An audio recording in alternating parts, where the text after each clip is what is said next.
In 4 consecutive years, Malaybalay City saves 361,870,034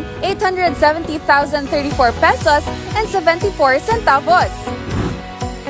Giyon sa man pagpili. Kinsa man ang gapili sa mga contractors para sa government projects.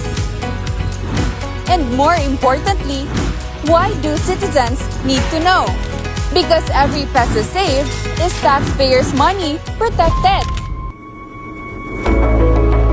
But let's be honest, when we see government projects, sometimes questions arise. Transparent ba ang bidding process?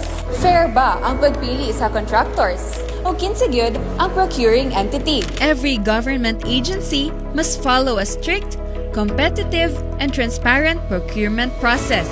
Sa tanang proyekto nga gigamit ang kwarta sa publiko, kinahanglan adunay mangulo nga mosiguro nga ang tanan subay sa balaod. Kinsa ang nagdala sa maong responsibilidad? Siya ang back chairperson, Attorney Michelle D. Talatala.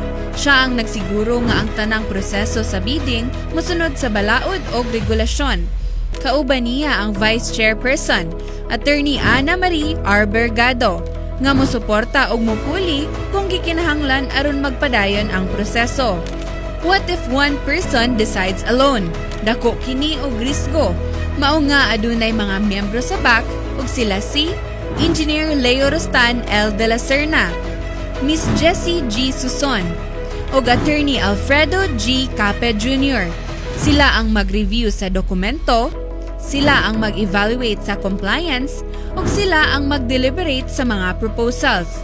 Ang procurement sa gobyerno usa ka kolektibong proseso, dili personal nga pagpili. Kung adunay dili maka-attend nga miyembro, dapat magpadayon ang serbisyo publiko. Busa adunay alternate members, mao si Dr. Michelle Miquelabas ug Engineer Ronstad P. Peria, aron masiguro nga ang bidding process magpadayon nga walay delay. Apan adunay laing pangutana. Kinsa ang nagtan-aw kung sakto ba ang technical specifications? Kung husto ba ang cost estimates? Diri mosulod ang Technical Working Group o TWG. Pinanguluhan ni Engineer Adrian R. Gamboa, uban si Engineer Richard B. Leono ug Engineer Larry H. Leono. Sila ang nag-review sa technical specifications, scope of work, bidding documents, ug eligibility requirements. Sa procurement, importante ang transparency. Kung walay dokumento, walay ebidensya. Mao nga adunay back secretariat nga gipanguluhan ni Attorney Julius Michael G. Barroso. Siya ang nagdumala sa records, minutes, ug official documentation sa tanang proseso. Ang back adunay mosunod nga mga responsibilidad. Mag-anunsyo ug mag-post sa invitation to bid. Magpahigayon og pre-procurement og pre-bid conferences. Magdeterminar sa eligibility sa bidders.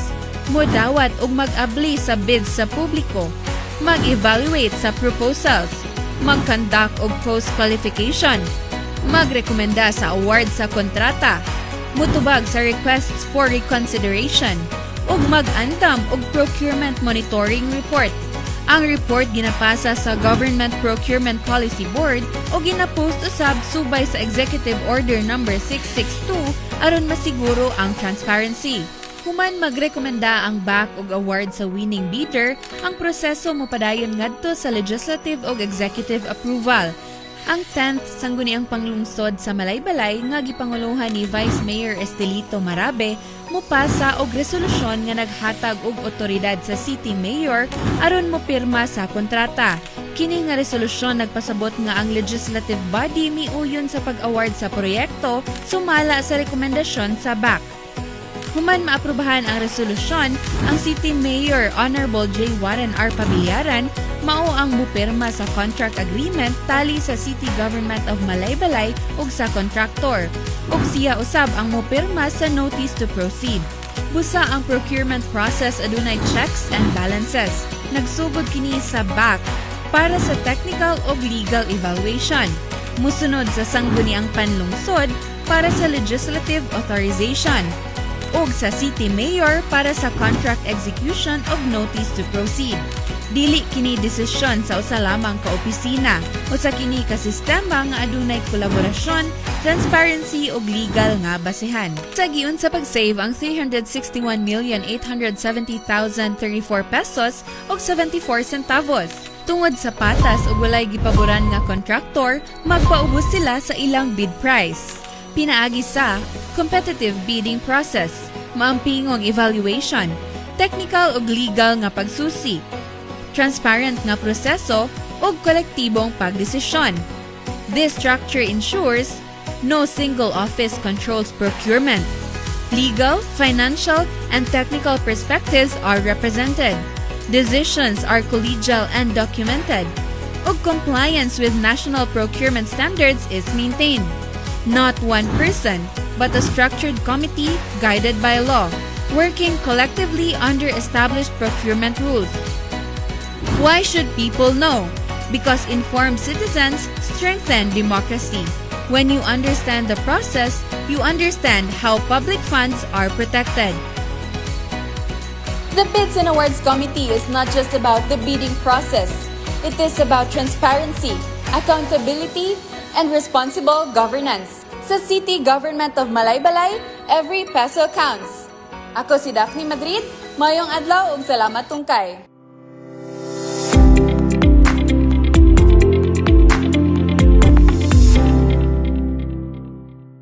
Ang mayor wala nakawat og 6% kayo.